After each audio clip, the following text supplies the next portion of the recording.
Guys 2050 সালে মিস্ত্রিরা যেভাবে বাড়ি বানানোর জন্য কন্ট্রাক্টে কাজ করবে, আসুন আমাদের গাড়ির নিকট, দেখুন আমাদের মলঙ্গ। গাইস এরা হলো ফাঁকিবাজ মিস্ত্রি, যারা কিনা কাজের থেকে কাজের 12টা বাজানোর জন্য উস্তাদ। এরপর এদেরকে দেখুন, একজনে মাটি ঘুরছে আর একজন মাটি দিয়ে ঢেকে ফেলছে। এটা হলো ডিজিটাল মেশিন, যার ভিতরে বালু সিমেন্ট দিতে অটোমেটিক মিক্সচার করে ফেলে। এরপর ছোট বড় সবাই মিলে কাজ করতে থাকে।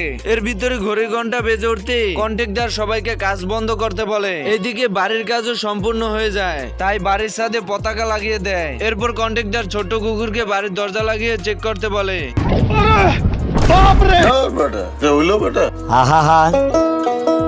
আমি পারি না আর পারি না।